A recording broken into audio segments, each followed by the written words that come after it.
Buenas noches, esto es Zona Franca y yo soy Daniel Pacheco. El presidente Iván Duque está tomando uno de los mayores riesgos de su presidencia. Duque, a quien le cogieron ventaja en Bogotá y otros alcaldes del país para decretar la cuarentena, quiere ser el que pone el ritmo de la reactivación. Lo quiere poner incluso frente a objeciones de algunos alcaldes, en especial la alcaldesa de Bogotá. Entonces, a partir de hoy, gradualmente empezarán a trabajar dos sectores claves de la economía: construcción y manufactura.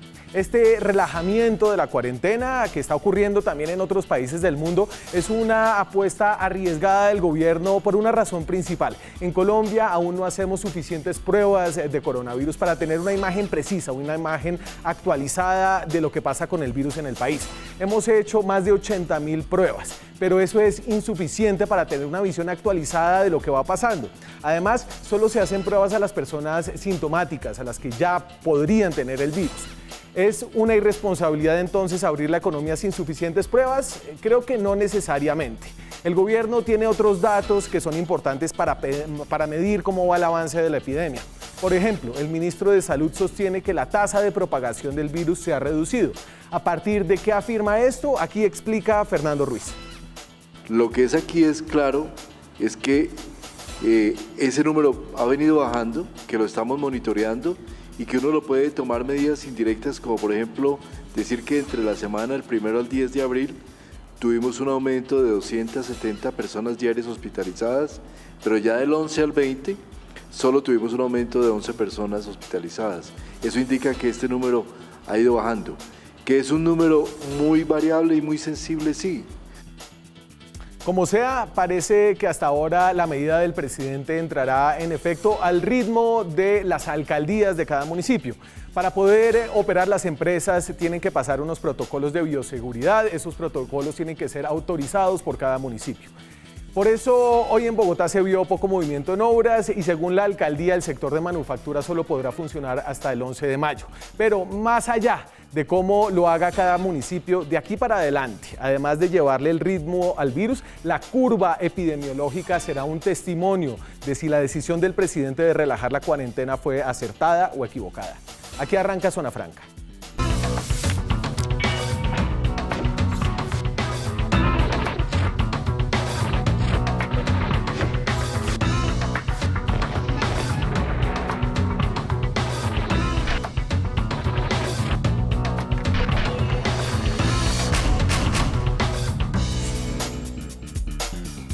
Hoy tenemos varios invitados en varios lugares del país para ir midiendo cómo empieza esta reactivación de la economía. Esta es una decisión audaz, riesgosa, sin tener todos los datos de la Presidencia de la República. Entonces, para explicar un poco cómo va esto, por primera vez después de un mes de confinamiento, hoy en el país se reactivan algunos sectores importantes de la economía. ¿Quiénes son? A partir de hoy, quienes no estarán en la cuarentena y pueden salir a trabajar. A ver, esto es lo que dice el decreto 593 del 2020, expedido por el Gobierno Nacional. Entonces, personas de obras de construcción, cadena de manufacturas, juegos de suerte, azar, loterías y chance, casas de cambio, actividades físicas individuales al aire libre, aparte de los sectores económicos, el sector de las bicicletas y parqueaderos públicos para vehículos. En el sector de la manufactura no son todos, son 8 sectores. Estos 8 sectores son productos textiles, transformación de madera, fabricación de papel, cartón y sus productos derivados, fabricación de productos químicos, metales eléctricos, maquinaria y equipos. Estos todos deberán comercializarse si lo hacen mediante plataformas de comercio electrónico o entregas a domicilio. No hay comercio abierto al público, eso es importante tenerlo en cuenta. Y esto, recuerden, entre 6 de la mañana y 10 de la mañana, las personas de entre 18 y 60 años, es decir, no los adultos mayores ni los niños, podrán practicar actividades físicas al aire libre con tapabocas, manteniendo un kilómetro de distancia. Revisaremos, no creo que 1 kilómetro de distancia. Empresas de construcción también podrán salir a trabajar desde hoy, el 27 de abril, si se registraron en el plan de movilidad segura de la página de cada alcaldía. Aquí el número de empleados, y en esa página tienen que poner el número de empleados y contratistas, el horario en que los trabajadores van a trabajar, el número, origen y destino de las personas, los horarios de las obras, al menos aquí en Bogotá, deben ser de 11 de la mañana mañana a 7 de la noche y la alcaldesa de Bogotá se plantó en que ella solamente va a dejar salir al sector manufactura a partir del 11 de mayo, es decir, cuando ya supuestamente se podría acabar la cuarentena para otra parte de la población. No hay pico y género para salir a hacer ejercicio por la mañana. Entonces, estos datos y este contrapique de posiciones entre la alcaldía de Bogotá y el presidente Iván Duque se ha vuelto importante. Algunos dicen que esta oposición, más que descoordinación, es como un equilibrio mutuo de poderes. Sin embargo, hoy en Zona Franca queremos hacer énfasis en cómo están utilizando los datos. Sobre todo, y aquí vamos a hacer un debut en el mundo del chequeo para verificar información importante, chequeamos dos datos que lanzó la alcaldesa de Bogotá, Claudia López, dos datos claves en esta pelea que casó con el presidente Duque al oponerse a la reactivación simultánea de la economía de sectores manufactura y construcción. Los datos están en este trino. Dijo ella la semana pasada: no es posible que el próximo lunes puedan reactivarse en Bogotá la construcción y la manufactura al tiempo. La primera, es decir, la construcción, genera 560.000 viajes al día y la segunda 567.000 viajes al día. Suponemos que son viajes en transporte público. Las dos al tiempo dispararían el riesgo de salud de los trabajadores y aglomeraciones en el transporte. Yo creo, y aquí hemos visto que la alcaldesa ha estado algo floja con los números. Para empezar, es una persona, no dos personas las que pueden salir a hacer mercado por cada hogar. Sin embargo, esto fue lo que se vio. Ya las dos pidieron perdón. Esto fue el pasado 18 de abril. Estaban en el Carulla de la 63. Después también las captaron en video en otro lado por la calle. Sin embargo, por los datos cuestionables que no se han corregido, estos datos no se han corregido, ella ya pidió excusas. Cuando le pedimos a la alcaldía el sustento de estos dos datos claves, nos mandó este pantallazo de una supuesta encuesta. Supuestamente, estos son los datos, ahí está, 564.000 y 567.000 viajes total día. Los valores corresponden a un día hábil antes de la cuarentena. Estos son los datos que usó la alcaldía para decir: aquí no vamos a arrancar con los dos sectores simultáneamente. No nos dieron acceso a la encuesta porque supuestamente era una encuesta interna, pero sus números no cuadraban. Datos, repito, importantes para justificar la oposición de Claudia Duque a las medidas de reactivación de Iván Duque. Empecemos por el dato del sector manufactura, es decir, el de 567.000 viajes al día. Según la alcaldía, esta actividad genera 567.000 viajes de transporte público, demasiado para mantener el 35%, la cuota en el transporte público en medio de la cuarentena. Una persona entonces hace 2 viajes diarios, por lo que esos 567.000 viajes equivalen a, diría uno, 283.000 trabajadores en el sector manufactura en Bogotá que saldrían. La cosa puede ser un poco enredada, pero solo piensen que si hay 283.000 personas trabajando en manufactura, deben ir y volver a su trabajo, entonces la multiplicación de esos datos de 283.000 da los 567.000 que dijo Claudia López en su trino. Pero al día siguiente salió con este trino. La construcción en Bogotá emplea a 300.000 personas y la manufactura a 483.000. Y ahí este dato nos confundió. Es decir, pasó de 283.000 puestos de trabajo a 437.000 en manufactura en tan solo un día. Eso hace que la cifra inicial que dio para oponerse al arranque simultáneo de manufactura y construcción sea, en principio, cuestionable. Además, y este problema se repite, la alcaldesa no tiene en cuenta que apenas 8 sectores manufactureros tienen luz verde para arrancar a trabajar, no todo el sector manufactura. Además de sus propias contradicciones, hay otros elementos que emprobleman las cifras de la alcaldesa. Vamos al número de viajes en construcción. Recuerden, era 560.000 viajes. Eso significaría que salen a usar transporte público, 280.000 trabajadores del sector construcción. Recuerden que cada trabajador hace al menos 2 viajes diarios. Según el DANE, hay 293.000 trabajadores del sector construcción en total en Bogotá.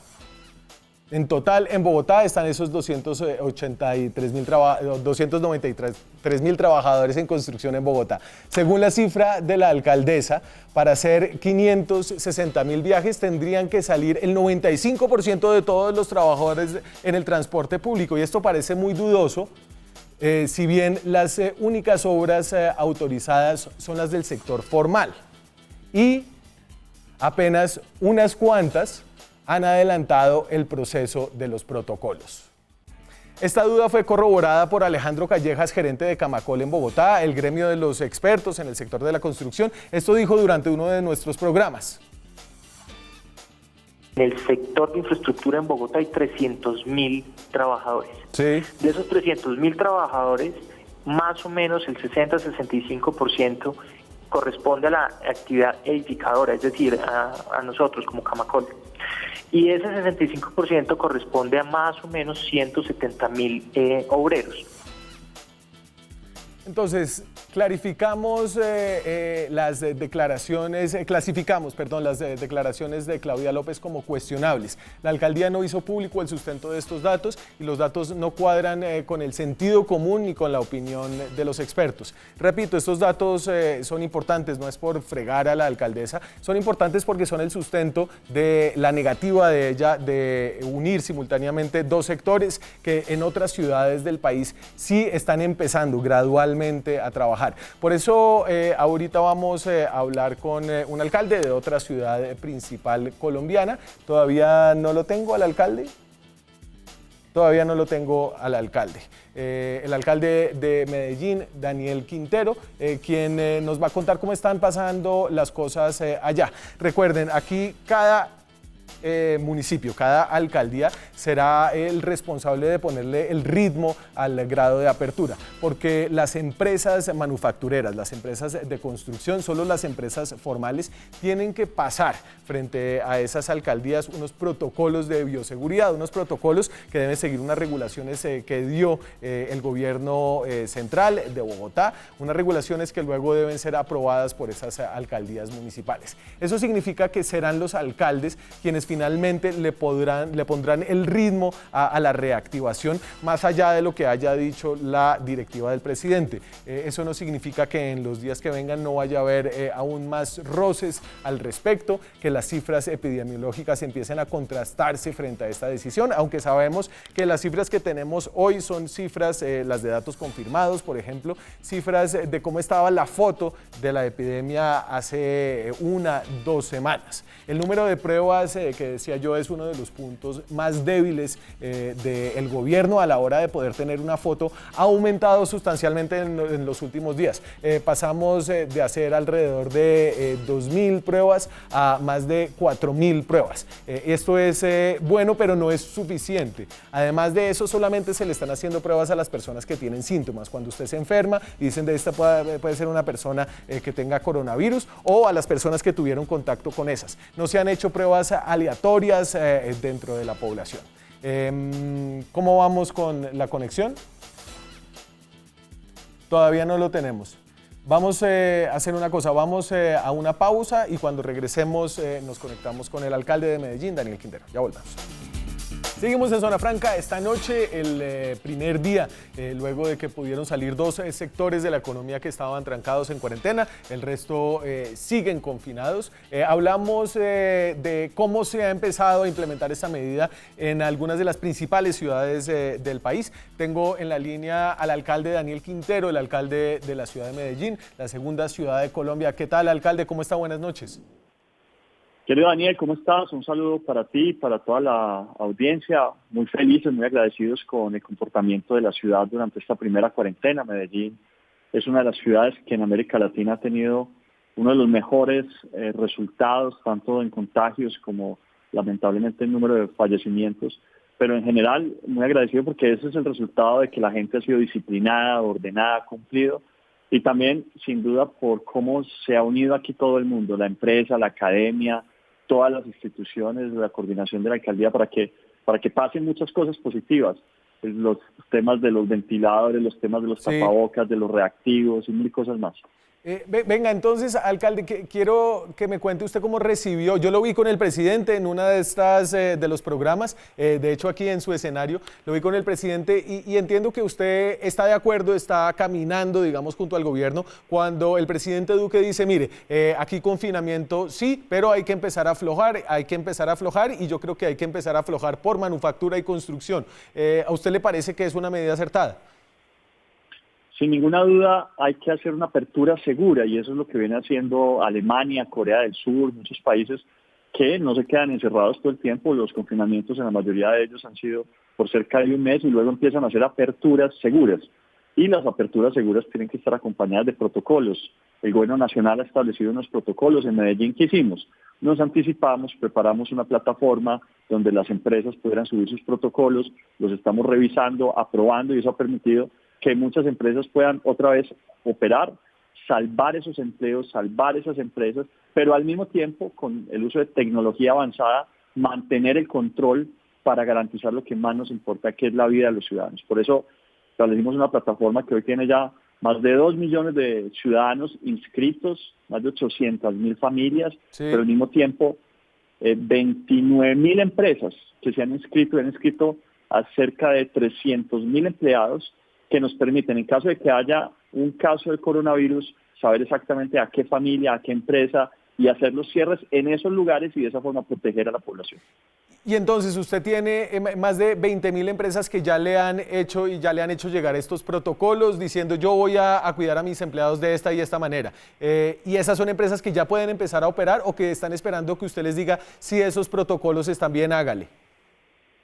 A más de 5.000 empresas ya le hemos aprobado los protocolos porque veníamos trabajando además con ellas desde tiempo atrás, pero no solo le hemos pedido los protocolos a las empresas autorizadas, las nuevas, construcción y manufactura, sino a todas las empresas, es decir, también alimentación, también farmacias, también sector salud, porque este sistema que hemos creado para esta segunda etapa es un sistema que nos permite hacer traceo o lo que se llama cercos epidemiológicos masivos de alta capacidad y de alta potencia con el diseño de Big Data, o más bien con Big Data, con analítica de datos y uso de tecnologías realmente potentes, además diseñadas acá mismo, en esta Medellín que se proyecta como un valle del software para el mundo.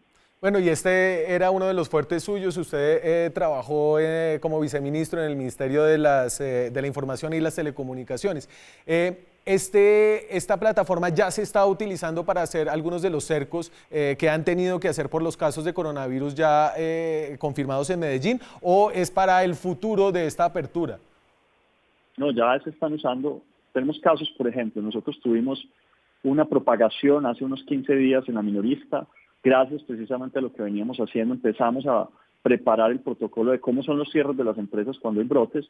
De una vez logramos, digamos, meter a la gente de la minorista en la plataforma, fueron los primeros, y cerrarles el acceso al sistema de metro. Ese es un paso muy importante en Medellín. Tenemos unificada la información del sistema de metro, la información del sistema de Medellín Futuro, pero Medellín Me Cuida, nuestro programa de gobierno se llama Medellín Futuro, pero Medellín Me Cuida es nuestro programa que nos ha permitido articular toda la información. Y, por ejemplo, entonces voy a dar un caso sencillo. Sí. Si alguien, digamos, las empresas que han abierto y las que estaban abiertas antes, que también representan un riesgo. Entonces, digamos que el día de hoy reportaron 10 casos nuevos de coronavirus en la ciudad de Medellín. Esos 10 casos entran a la plataforma y nos permiten saber que hay una empresa particular sobre la que se está presentando un brote, que hay una familia a la que hay que hacerle exámenes también. Inmediatamente el equipo de la Secretaría de Salud va y hace los exámenes masivos en la empresa, en la familia. Esas dos informaciones nos permiten saber qué tan grande tiene que ser el aislamiento, si hay que aislar completamente toda la empresa. Y eso está conectado, esa información, con la información del sistema metro, que compone las líneas de metro, los metrocables, sí, los tranvías, todo el sistema de buses eléctricos, y le bloquea el acceso a las personas para que estas personas no nos vayan a contaminar la gente en el metro, pero además tenemos unos ejercicios con la policía en la calle a los que hemos dotado de esta tecnología. Esto es un sistema que además hemos diseñado acá y que le permite entonces a la policía ya en la calle coger una cédula de forma particular, hacerle una prueba y entonces ahí nos sale si esa persona de forma particular puede salir o no puede salir, rojo si puede salir, verde no puede salir. En este caso entonces nos salió verde, pero si pongo otra cédula, en este caso entonces digamos esta otra cédula, entonces nos sale rojo diciendo que esta persona no puede salir, la anterior sí podía salir. Claro, y entonces... Esto en definitiva ¿sí? Ese es como la persona que está verde, es una persona que está inscrita en una empresa, es empleado en una empresa de construcción que ya presentó los protocolos y los protocolos fueron aprobados, entonces ya tiene vía libre. Tal cual, tal cual. Esa es la forma de hacer aperturas seguras, porque si uno no lo hace así, le queda muy difícil saber quiénes están cumpliendo las normas, quiénes no lo están cumpliendo, y entonces le toca quedarse encerrado mucho tiempo porque no tiene información suficiente para tomar decisiones. Venga, alcalde. Entre más Sí. información haya para tomar decisiones, uno puede entonces tomar este tipo de decisiones y aperturas. Y yo me imagino que usted está un poco harto de las peleas capitalinas, pero quiero preguntarle más por una percepción capitalina. Y es que salir en este momento es irresponsable. Soltar la cuarentena es motivo de miedo y de pánico. Aquí no podemos hacer aperturas porque es muy peligroso. Yo en cambio siento allá una emoción muy distinta acerca de cómo enfrentar este reto. Pero cada ciudad funciona de forma diferente y por eso la Presidencia de la República ha permitido que los alcaldes definamos la gradualidad. Yo quiero hacer un ejemplo rápido de por qué cada ciudad debe manejar el tema de forma diferente. Esto es Colombia. Estos son los datos para Colombia. Esta línea roja son los casos importados. Sí. La amarilla, los casos asociados a los importados. No sé si se ve bien allá. ¿Sí? La amarilla es la roja es la que está abajo, la amarilla es la que está en la mitad. Sí, exacto. ¿Sí? Y el azul es los casos que no sabemos quién los produjo, quién contagió a estas personas. Normalmente esta línea azul se la encuentran las personas en los hospitales. Los gobiernos nos los encontramos en los hospitales. Ya Sí. es muy tarde generalmente.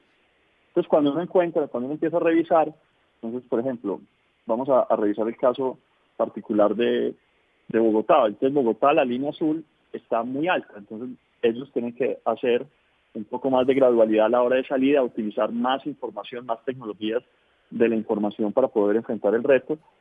Cali tiene la línea azul también, digamos, todavía muy disparada. Sí. Y Medellín ha logrado mantener la línea azul por debajo.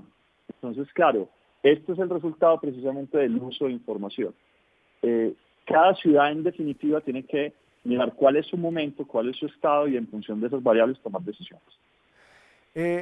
Alcalde, ¿cómo ve usted la cosa de aquí al 11 de mayo? Es decir, no tenemos muestras aleatorias, tenemos solamente muestras por sospecha y los casos relacionados. ¿Cuándo cree usted que vamos a poder tener como la fotografía del resultado de las medidas que se están implementando en estos días? Hay un desfase natural de 15 días entre el momento en que se toma una decisión y el momento en que causa un efecto. Entonces, en 15 días vamos a ver los efectos de esta apertura y ahí, si tomamos decisiones, por ejemplo, de apretar más o de soltar más, vamos a tener 15 días más para ver los efectos de ese cambio. En definitiva, si tenemos que volver a hacer apretar de nuevo, entonces tenemos que tomar esa decisión en 15 días.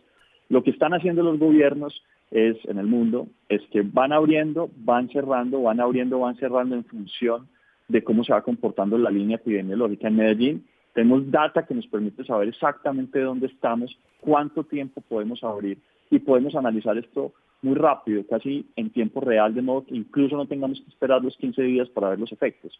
Esto también da mayor capacidad de control a la hora de observar qué decisiones hay que tomar nuevamente. Claro. En los países en los que ya se ha logrado aperturas porque la gente ha colaborado, porque la gente es disciplinada. Y ese es el llamado que hay que hacer en este momento a la ciudadanía. Si queremos abrir lo más rápido posible, porque ese debe ser el propósito de todos, tenemos que ser muy disciplinados, tenemos que hacer caso, usar tapabocas. Por ejemplo, Medellín fue la primera ciudad en el país en implementar el sistema de uso de tapabocas, o más bien el uso de tapabocas obligatorio en las calles. Y también nos preparamos un mes y medio antes para los cercos epidemiológicos, que son los que permiten que esa línea azul se mantenga abajo. Mientras si las ciudades fortalecen los cercos epidemiológicos, también vamos a poder abrir más rápido. Sí. Yo creo que no hay ningún gobernante, ninguno, que quiera mantener a la gente guardada todo el tiempo, porque además no hay empresas que aguanten y no es lo mismo gobernar una ciudad con 10% de desempleo que con 40%.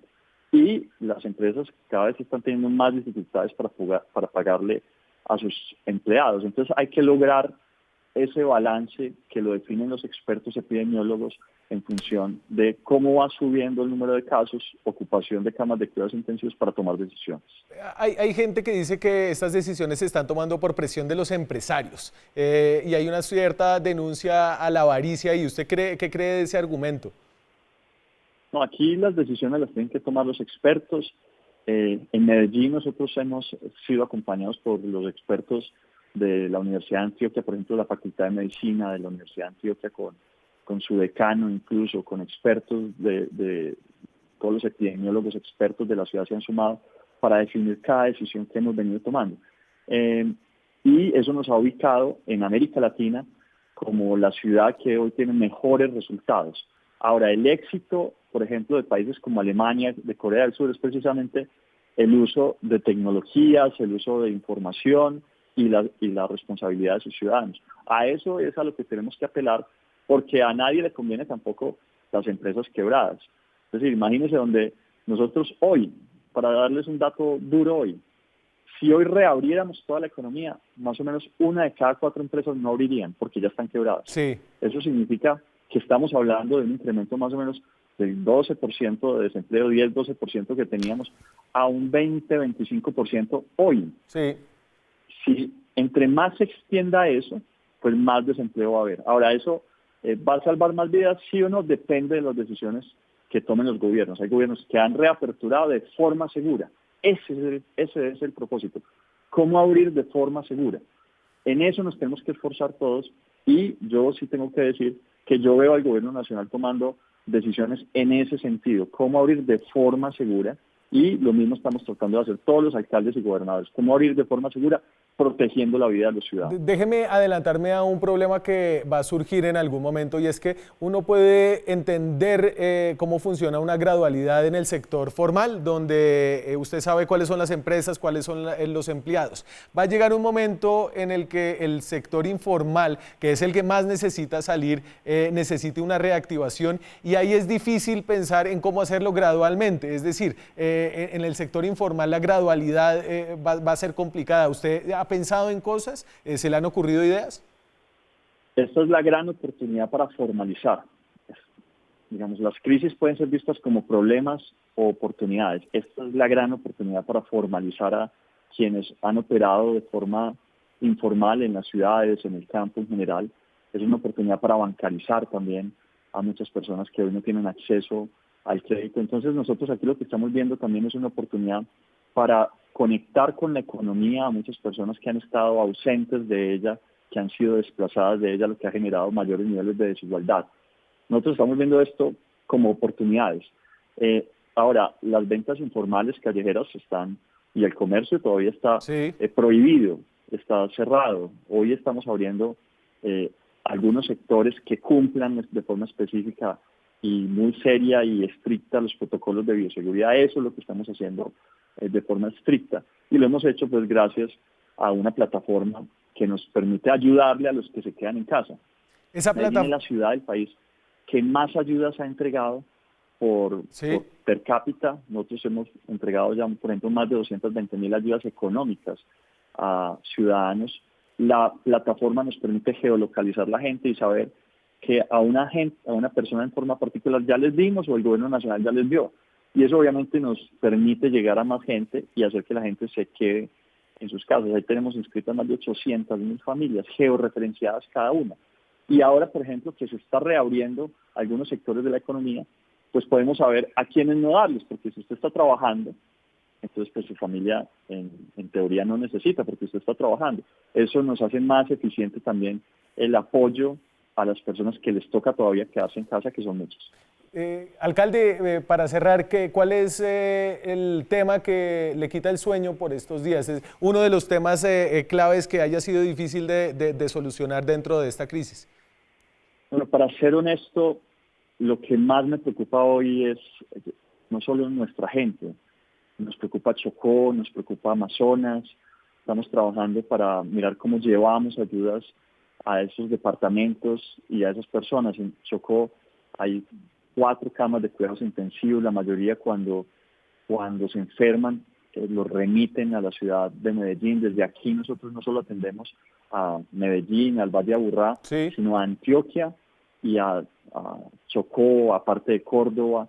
Entonces nos preocupa mucho su situación, estamos ayudando con soporte técnico, estamos acelerando la producción de los ventiladores para poder llevar ventiladores a esas zonas del país. Hay que recordar que cada muerte y cada muerte nos duele y cada vida debe ser celebrada. Cada ventilador que producimos puede salvar la vida para una persona en Medellín o en Chocó, y al final es la vida de un colombiano, pero lo mismo de cualquier región del país, de Ocaña y en partes donde hoy necesitan ventiladores.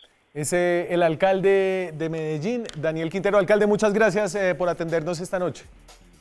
Daniel, muchas gracias. Vienen los días más duros. Sí, lo peor está por llegar, ganado, ¿no? Lo peor está por llegar, pero lo podemos enfrentar si nos unimos todos, si todos apelamos a la solidaridad y en especial si utilizamos todas las herramientas. Nunca habíamos tenido tantos problemas, pero nunca habíamos tenido tampoco tantas herramientas para resolverlo. Por eso mi llamado es a todo el que tenga capacidades, conocimiento, ideas y recursos a sumarse para enfrentar al coronavirus. Alcalde de Medellín, Daniel Quintero, muchas gracias, señor. Nosotros seguimos aquí en Zona Franca después de comerciales. Tenemos visiones políticas de cómo está funcionando esta reapertura cuando regresemos. Seguimos en Zona Franca, hablamos esta noche de cómo va la reapertura de 2 sectores en medio de la cuarentena que sigue hasta el próximo 11 de mayo. Recuerden, ahora hay 2 nuevos sectores exceptuados, además de los que ya estaban, los de alimentos, los sectores médicos, construcción y manufactura. De manufactura no es toda la manufactura, solamente 8 subsectores. De la construcción no es toda la construcción, solamente las empresas formales que tengan protocolos aceptados por la respectiva Secretaría de Salud. A propósito de eso, tengo a 2 políticos en la línea para dar el debate que se ha dado ya alrededor de esta decisión del presidente Iván Duque, una decisión que, como decíamos acá, es arriesgada, una decisión que no tiene todos los datos, pero algunos indicios que le permiten a la presidencia de la República empezar a abrir estos sectores. Me acompaña desde Cali el senador de la República, Wilson Arias. Senador, ¿qué tal? Buenas noches. Buenas noches, un saludo a ti, a mi contertulio y a toda la amable audiencia. El contertulio es el representante de la Cámara, Ricardo Ferro, representante del departamento de Tolima. Está en Ibagué. ¿Qué tal, Ricardo? ¿Cómo está? Daniel, muy buenas noches. Un saludo para usted, para el senador, para toda la audiencia y todo el equipo de Red Más Noticias. Señores, muchas gracias por acompañarnos. Arranco con el senador. Wilson, usted hace parte de las personas que piensan que esta decisión del presidente es algo precipitada. Ha sido llamada como mandar de carne de cañón a los sectores más vulnerables de la población. ¿Por qué? Bueno, básicamente este Estado que castiga en estos momentos que la gente no se confine, que acaba de sancionar mediante un comparendo a Claudia López, si no estoy mal, y que le ha mostrado los dientes a través del señor fiscal, inclusive en materia penal, no tiene el mismo comportamiento con los obreros. ¿Cuál es la diferencia? La diferencia es que los obreros son personas vulnerables, humildes, que tienen que poder producir el país, o por lo menos un segmento de la producción, y no nos echemos cuentos. Hay un discurso hipócrita al respecto. De lo que se trata es que hay unos factores de producción que están presionando, seguramente tienen el legítimo derecho a producir y lo hemos respaldado, pero no en estas condiciones, porque evidentemente tienen mayor condición de vulnerabilidad los trabajadores de la construcción que la doctora Claudia López o Angélica Lozano, para mencionar una cosa y dos. Le quiero recordar, hemos pedido que el Congreso de la República, que sí podría tener mejores condiciones, sesione al menos semipresencialmente, y en este caso se aduce que no, porque quedamos expuestos los senadores y habría algo así como acciones probablemente jurídicas contra quien nos convoque. No así contra quienes mandan a trabajar, normalmente personas muy privilegiadas que ordenan que los obreros se expongan mientras ellos siguen en su casa. Básicamente la actuación del Congreso de la República. Representante Ferro, ¿qué piensa usted? Hombre, yo pienso que a la doctora Claudia López hay que explicarle que ella ya no está en el Congreso y no está en la oposición, que es la alcaldesa de Bogotá, que es la persona llamada a tomar decisiones para que podamos dar el segundo paso en esta emergencia que estamos viviendo, una emergencia que tiene un componente de salud y un componente social. Aquí no podemos permitir que se pare el país. Aquí hay una serie de labores que se pueden llevar a cabo de la manera del teletrabajo o en la forma del teletrabajo. Hay otro tipo de labores que toca hacerlas de manera presencial. Hay que comenzar a permitir que el país pueda trabajar, porque la crisis social que hay ya actualmente en el país y la crisis social que se avecina para muchos colombianos es muy grave. Y aquí no se le puede estar pensando en no solamente impedir que la capital de la República trabaje, sino aparte de eso montarle un sindicato de alcaldes al gobierno para tratar de bloquear unos sectores que son fundamentales para la economía. Aquí no nos podemos llamar a engaños. Aquí Venga, ¿cuál es el sindicato, Ricardo? La construcción necesita comenzar a trabajar y eso le va a dar empleo a muchas personas. Ferro, ¿cuál es el sindicato? De todos los estratos sociales.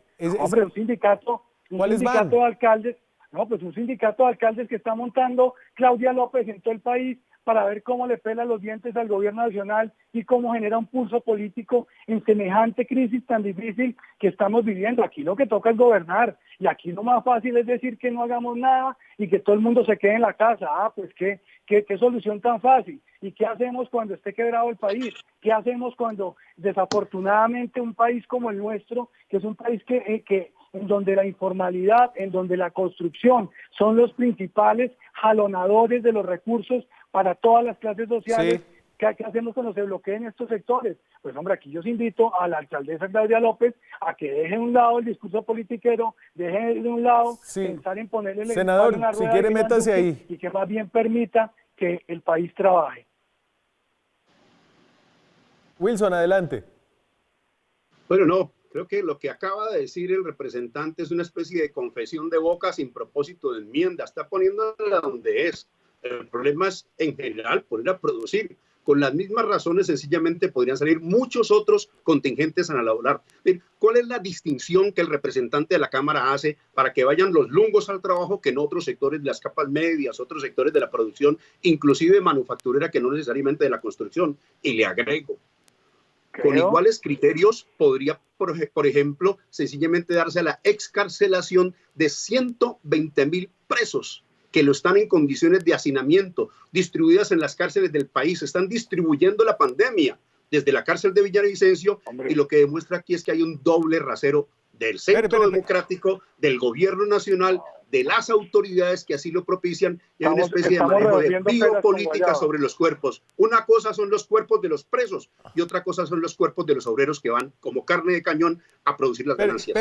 Senador, y déjeme entender, ¿usted quiere que suelten a todos los presos? Porque 120.000 es todos los que hay. No, 120.000 son todos los que hay, pero podría ser planes de excarcelación, además absolutamente razonable, porque fíjese usted, ahí sí hay una razón de preservar la vida. No es una razón la salida de los obreros para preservar la vida. Usted no lo puede comparar con el personal médico, con el personal de seguridad, con la fuerza pública, con algunos renglones de la sociedad que son necesarios. Usted no lo puede comparar con los campesinos. La razón por la cual nos confinamos es para dar lugar a la preservación de la vida. La razón por la cual salen algunos segmentos es por idéntica razón. Los señores de la salud, los señores de la fuerza pública, algunos renglones que tienen que ver con ordenar la vida, pero no ordenar las ganancias mañana. Con toda seguridad nos mandan también a los trabajadores de los bancos, porque Luis Carlos Sarmiento Angulo necesita también ganar más en medio de la pandemia. Acuérdese que los bancos están exentos. Ferro, métase. Sí, yo sé. Fíjese usted la flagrante realidad. Con todo respeto, yo creo que el senador no me escuchó, porque es que yo precisamente hice la diferenciación entre los sectores que necesitan o las labores que necesitan de la presencia física del trabajador y que todo aquello que se pueda hacer mediante el teletrabajo se siga haciendo mediante el teletrabajo. Pero pues en la construcción, en la manufactura, no hay opción de hacer teletrabajo. Aquí lo que se está Usted puede decir lo mismo de muchas manufacturas. Hay muchos renglones que no solamente la construcción. ¿Cuál es el elemento diferenciador suyo? Ahora que el senador mencionó el tema de la agricultura, hombre, yo quiero invitar al senador a que le ayudemos a las ciudades, a que el agro le dé la mano a las ciudades. ¿Y cómo le puede dar el agro claro que sí, estoy de acuerdo. He dicho que está excepcionado por razones de garantizar la vida. Senador, tenemos, por ejemplo, en este momento el mejor precio del café en muchos años. Y no hay quien vaya y recoja el café. ¿Por qué no, por ejemplo, invitamos a todos los del sector del transporte en las ciudades, por ejemplo, en ciudades como Ibagué, aquí que es un departamento cafetero? Qué bueno que los que están en este momento en sus casas, que no pueden trabajar, que puedan tener una opción de trabajo, por ejemplo, recogiendo café o haciendo otras actividades del sector agropecuario, pero que podamos nosotros garantizar. Me queda claro que la politiquería es por parte de hambre, representantes en la Cámara como ustedes. No, los hombre, congresistas del Centro Democrático son los que hacen de la politiquería más... Tiene que ver con politiquería. Claro que sí, Aquí pero no estamos solo buscando eso, son opciones de con trabajo. atención de las exigencias de un grupo de Pero venga, privilegiados que fuerza senador, a mano de obra primaria para salir senador, déjeme hacerle una pregunta, senador. Hombre, Aquí el gobierno está dando una salida, ¿cierto? Y ustedes dicen esta es la salida equivocada. ¿Cuál es la salida entonces? Eso, no, entonces cuál es la salida. Yo creo, Daniel, que deberíamos aplicar para esos obreros el mismo criterio. Si me permite, por favor. Deberíamos aprobar para ellos el mismo criterio que se está aplicando para el congresistas. ¿Qué se ha dicho del Congreso? A partir del 11 de marzo, en función del desarrollo de la pandemia, los congresistas podremos ir o dejar de ir, porque también la legislatura es un asunto muy importante y no siempre se puede hacer adecuadamente mediante las labores de teletrabajo. De modo que, ¿por qué los congresistas nos excepcionamos de la determinación, pero sí forzamos, ya no solamente como Congreso, sino como clase política, élite colombiana, para que sean la fuerza laboral primaria y unos segmentos de ellos muy localizados de esa fuerza laboral primaria? He dicho precisamente, para que no se tergiverse, comparto que la producción alimentaria en general hace parte de esto que he dicho, un elemento diferenciador. No solamente las personas que cuidan en materia de sanidad pública, de salud y aún de seguridad, sino también de producción alimentaria. Y hay claras razones para proceder de manera excepcional. Sí. Lo que no entiendo es por qué no se aplica ese mismo criterio para otros renglones. Bueno, está explicado. Señores, hemos dicho que al Congreso se nos dé el mismo tratamiento que a los obreros y nos den las mismas condiciones laborales. Señores, Ricardo, acompáñeme en una pequeña pausa. Nosotros volvemos en minutos con la respuesta del representante del Centro Democrático a lo que propone el senador del Polo Democrático Alternativo. Recuerden, el Polo Democrático, que es de la alianza con la que se eligió Claudia López en Bogotá. Ya volvemos. Seguimos en Zona Franca, seguimos esta noche con el debate que se está dando alrededor del mundo. ¿Cómo empezar a flexibilizar las cuarentenas? ¿A qué velocidad? ¿Con qué sectores? Aquí en Colombia empezamos ese debate hoy, luego de que la Presidencia de la República exceptuara de la cuarentena a dos sectores, construcción, manufactura, no todos dentro de esos dos sectores, pero varios de ellos. Tenemos en la línea al senador del Polo Democrático, Wilson Arias, al representante a la Cámara del Centro Democrático, Ricardo Ferro. Ferro, venía de decir el senador Arias, yo estaría de acuerdo con que salieran los rusos, sí, salimos también nosotros los congresistas, no sé si lo interpreto mal, pero por ahí va la vaina. He dicho perdón, para precisar, Daniel, sí. He dicho que el argumento que se aduce para los obreros de la construcción podría perfectamente hacer lo propio para el Congreso de la República. Okay. No, y para otros renglones de la economía, inclusive, haga abstracción del Congreso de la República. Las razones por las cuales salen uno y otros, está claro que no son propiamente por la defensa de la salud pública y la vida, que es el objetivo de la intervención. ¿Seguimos por aquí, Ferro, o vamos por otro lado? Porque yo tengo una pregunta. Pero déjeme nada más cerrar este tema de manera rápida. Yo lo que digo es, vea, Daniel, aquí tenemos que ser conscientes. Ojalá y pudiera todo el mundo mantenerse todavía con el aislamiento preventivo obligatorio. Pero si queremos salvar la economía colombiana, tenemos que comenzar a salir. Y aquellos empleos que requieren de la presencia física de los trabajadores, pues hombre, que puedan salir con todas las medidas de precaución, pero que puedan salir. Y aquellos que pueden hacer el trabajo mediante la modalidad de teletrabajo, pues que lo sigan haciendo por teletrabajo, porque es que aquí lo que está de por medio es, por un lado, salvar la salud y por otro lado salvar la economía. No pueden ser incompatibles, Daniel. Ricardo, y sigo con Daniel. Usted entonces, de aquí para adelante, y para que vayamos redondeando, ¿sobre quién recae la responsabilidad de lo que va a ir pasando? Porque lo que está sucediendo es que el gobierno hace unas directivas, pero son los alcaldes los responsables de irlas aplicando y de ir manejando la cosa. ¿Es el presidente el responsable de lo que pase de aquí adelante? ¿Son los alcaldes, Ricardo? Hombre, ahí dependerá de qué competencias tienen los alcaldes, qué competencias tiene el presidente de la República y quién toma determinadas decisiones. Y le pongo el ejemplo en este caso en particular. ¿Qué saca el alcalde, el presidente? Con tratar de ayudarle a la economía del país, con tratar de favorecer las economías de los más pobres en el país. Si alcaldesas populistas como la de Bogotá, lo que hace es poner el palo en la rueda. Aquí la que tendrá la responsabilidad frente a los ciudadanos. El día de mañana será la alcaldesa de Bogotá, porque es ella la que no está permitiendo que se trabaje con las medidas de seguridad, pero que se pueda trabajar. Senador. Bueno, todos los especialistas dicen que asistimos a 2 semanas cruciales. Ya seguramente tendremos ocasión de discutir. El presidente por eso ha fijado un plazo, el 11 de mayo. Durante estas 2 semanas es muy valioso que la sociedad se confine. Hay un grupo de colombianos que no puede proceder de esa misma manera y por las razones que estamos invocando, es decir, el derecho a la vida y a la salud. Esa es la diferencia. Hay un grupo de colombianos que por su condición material de estar vinculados a la producción se hace tabula rasa, se hace ignorancia, se ignora las razones principales del confinamiento y esto es preservar la vida y tratar de preservar también la salud pública. Creo que queda meridianamente establecido. Además, insisto, es una confesión del representante de la Cámara y del Centro Democrático y del Partido de Gobierno. Deje de hablar locura, senador. Deje de estar siempre, todo el tiempo tratando de poner en boca de uno cosas que uno no ha dicho. Vea, Daniel, acaba de decirlo por reproducción, y si me da tranquilidad, senador, es para salvar la economía. Nosotros también al Congreso. Vamos y trabajamos al Congreso. Es usted quien ha dicho que se hace para salvar la economía. Yo quiero pues aquí lo importante es que podamos garantizarle a las personas de bajos recursos que puedan seguir recibiendo sus ingresos, que no se van a quedar sin trabajo. Y que salven la economía, lo ha dicho usted y lo ha repetido 2 veces. Por eso he dicho, es una especie de confesión de boca sin propósito de miedo. Pero Wilson, ahí dentro de la economía también está el empleo, ¿no? ¿Cuál es la confesión de boca, hombre? Siempre es por salvar la economía, señor, lo tengo escrito. Ese lenguaje para tomé nota de sus dichos precisamente para no poner en boca suya cosas que no ha dicho, pero además lo han dicho otros. ¿De qué habla, senador? Si no lo dice, si no lo dice el representante Ferro, lo han dicho. Yo estoy diciendo que lo ha dicho el partido de gobierno en el Congreso de la República, lo han dicho en la reunión de voceros. El asunto se resume en que ustedes dicen salvar la economía. Yo creo, mi querido Daniel, que hay otra forma de salvar la economía.